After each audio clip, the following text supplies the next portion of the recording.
On m'a fait part de vos inquiétudes. Et Ouais, j'aimerais me plaindre de l'électro. Il laisse traîner ses câbles partout, je me suis électrocuté. Attendez voir, vous êtes qui vous? voyons, je suis votre patron. Mon patron? Mais j'ai pas de patron. Elle est bonne celle-là, tocard. En êtes-vous sûr? Ben ouais, Pôle emploi me l'a. Non, je parle de votre chronique. Bah oui, aussi, je l'ai créé. En êtes-vous sûr? Bon, c'est fini, oui, j'ai compris à la fin. Vous voulez quoi? Vous aider, voyons. Vous avez une drôle façon d'aider. Je viens à peine de commencer sinon. Alors quel est le problème? Bah comment dire, j'ai l'impression d'avoir choisi trois gros films sortis au cinoche ces derniers mois. C'est normal, faut faire des vues. Je vous demande pardon? Bah oui, n'est-ce pas là le leitmotiv de toute personne sur YouTube faisant des chroniques de cinéma? Non, non. Moi c'est pour qu'on arrête de me demander en message privé quel film à voir ce soir. Mais j'ai sorti trois gros blockbusters du coup. Normal, c'est pas toi qui choisis. Quoi? Vous voulez peut-être faire un nouvel épisode avec vos choix? Bah ouais, je veux mon neveu. Je dis ça, hein. Putain, je lui dis. Très bien, soit. Mais ici et maintenant? Oui. Peut-être avec un peu de lumière? Ah, merci. Ok.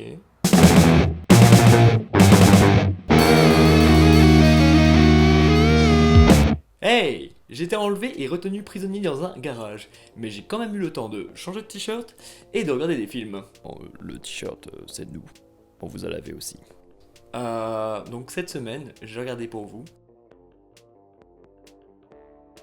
Gilou et Cochise sont donc deux chasseurs de primes à la traque d'un portable qui a été volé par un couple assez spécial et dont le propriétaire, assez influent, demande sa récupération immédiate. Soyons francs, ce film est beau, vraiment beau. Et beau, ce n'est pas un adjectif que j'utilise très souvent pour parler d'un film. Non, parce que quand j'aime un film, j'utilise plutôt des termes comme trop cool, c'était de la bombe 4 bébé, c'était ouf. Ou sinon, il déchire sa race la chatte à ta grand-mère, la teinte te pertue. Je dis pas ça en vrai. Mais oui, ce film est beau, déjà par ses premiers plans, en courte focale, légèrement en contre-plongée, avec ce travelling latéral très lent qui montre avec beauté cette campagne bosserone morose. Et ces structures quasi surréalistes qui, après recherche, se trouvent être le pont de l'aérotrain, concept du turfu qui a finalement été détrôné par le TGV. Mais on s'en fout. Ta gueule. On comprend tout de suite que ce western fricadelle va nous en mettre plein les yeux, et ce au-delà de la photographie magnifique de Jean-Paul de Zeiticht, mais aussi par ses personnages riches en caractérisation, qui est poussé même sur certains qu'on voit parfois pas plus de 10 minutes à l'écran. Le film n'est donc pas non plus vide de sens, en plus d'adapter les codes du western à notre période. Il traite, du moins de ce que j'ai pu comprendre, de la rédemption, du temps qui fuit, du questionnement sur ses actes passés, et sur la possibilité de se renouveler malgré son âge. Comme ce pont d'aérotrain à l'abandon, qui revit en servant de décor pour le film, mais aussi d'échappatoire pour le couple spécial en fuite. Ah, c'est donc pour ça le Ta t-shirt. gueule. Comme le dit si bien Michel Anzal, voici ce qu'a dit le premier et le dernier. J'étais mort et je suis revenu à la vie. J'ai pas retrouvé le psaume exact, mais le plus proche je trouve être Apocalypse 1.18. Ma recommandation? Pas de bande-annonce, 8 shots de whisky et un bon coup de boule. Dites, vous auriez une veste par hasard? Fait froid. Sympa. Un film qui parle d'une salle de concert belge où groupe de rock, beuverie et grosses fêtes se mêlent, j'en prendrais pour $1. Étant amoureux du travail d'Emir Kusturica, j'ai cru voir un peu de sa magie via la bande-annonce fanfaronnante qui fait très bien son taf et qui me disait: viens voir ce film, tu vas voir, c'est cool, ça parle d'amour, d'amitié, de fraternité, de lieux où tu oublies tes soucis, le temps d'un concert, d'une nuit. Ouah. On suit donc, du début à la fin, deux frères qui décident, à partir du rad à la con du plus jeune, de créer une salle de concert utopiste dont la seule règle est qu'il n'y a pas de règles. En gros, c'est une cour des miracles où tout le monde est invité à faire ce qu'il chante. C'est peut-être sympa dit comme ça, mais ayant passé une ou deux soirées dans une vraie cour des miracles, ça part vite en couille. Et partir en couille, c'est exactement ce qui arrive au bout de 30 minutes de film, où le rêve se transforme en cauchemar infâme.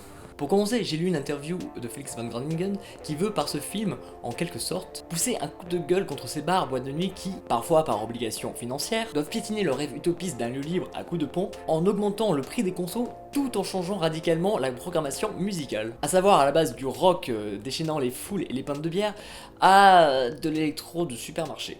Si je parle de cette interview, c'est parce que je pense qu'il est important de connaître les intentions du réal afin de ne pas être entièrement déçu par le film. Et oui, je l'ai été. Je n'ai rien contre un film coup de gueule de comptoir, bien au contraire. Mais pour moi, il se doit d'être bien traité, et cela commence par ses personnages, auxquels il en faut au moins un sur lequel s'identifier. Et si au début c'est le cas avec les deux frères, le plus vieux qui veut échapper à sa routine, sa vie familiale afin de créer quelque chose dans sa vie, et le plus jeune qui au contraire cherche à se caser tout en créant quelque chose. Ils changent tous deux radicalement et deviennent de sombres connards dès la première trace de coque prise. Enfin, surtout le plus vieux où il y a un acharnement tout le long du film pour démontrer par A plus B que c'est un connard. Du genre, bonjour, je suis un connard, je pisse sur des clodos, je trompe ma femme, je prends de la coque et en plus de ça, je suis trop un mytho d'enculé. Salut! Et l'autre frère, c'est plus fin comme connard d'études, c'est genre le connard en douce, pas vu pas pris. Mais le problème, c'est que 1h30 de film où tu ne supportes plus les personnages, ça devient très long. Le film n'est pas mauvais après ça, je l'ai pas aimé sur le fond, mais sur la forme, il faut admettre quand même qu'il y a un travail énorme. Même si j'ai détesté tous ces personnages, il faut quand même admettre que Félix sait diriger ses acteurs et qu'ils jouent tous vraiment très bien. Entre Tom Vermeer qui fait ici son premier long métrage et Steph Hertz qui passe tout le film un œil fermé, ils ne m'ont pas sorti une seule fois du film. Et je crois qu'il y a genre 130 heures de rush. T'imagines 130 heures de rush? Surtout qu'en fiction, on t'apprend qu'une équipe de tournage bien rodée tourne en moyenne 3 à 4 minutes utiles par jour.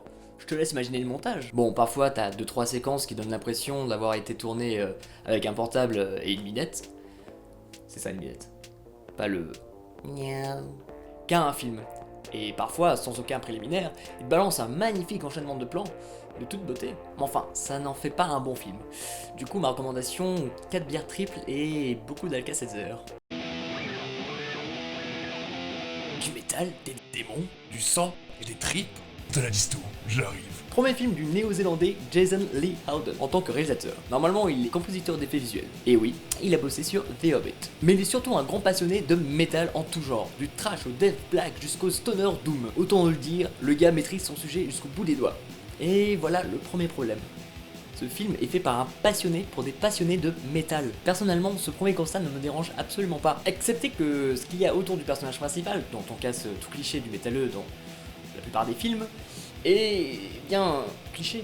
On a la brute qui martyrise parce que c'est une brute. L'oncle chrétien crétin qui prend son neveu pour un sataniste parce qu'il écoute Empereur et qui fait du bruit. Le nerd victime parce que c'est un nerd. Ouais, c'est ça. Et qu'en plus il est débile parce qu'il essaie de remixer le morceau du groupe de métal en dubstep.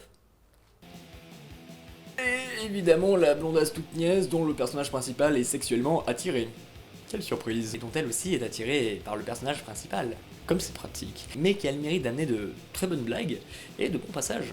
Bon, à part le moment où elle écoute du epic metal, où elle se voit en haut d'une montagne chevauchant des Amazones. Pourquoi pas, hein. À terme, le film n'échappe pas à ses clichés et la faiblesse d'écriture n'aide pas vraiment à prendre son pied devant l'attrait principal du film qui est du métal et du sang, quoi. Enfin, quand même un peu, c'est vraiment le point positif du film. Quand je disais tout à l'heure, c'est fait par un passionné, c'était vrai. On sent l'amour porté à ce projet et beaucoup de moments sont très jouissifs à voir, avec ici et là un humour pas mal dosé qui fera rire les plus initiés. Bref, pour les métalleux fans d'hémoglobine, c'est un incontournable. Pour le reste, 6 litres de whisky et du sang de vierge. Beaucoup de sang. Voilà, j'ai fini de regarder pour vous. Et si tout se passe bien, on se voit ici, ou dans ma chambre, la semaine prochaine. Ou pas. On fait quoi maintenant? Je pense qu'on peut s'arranger.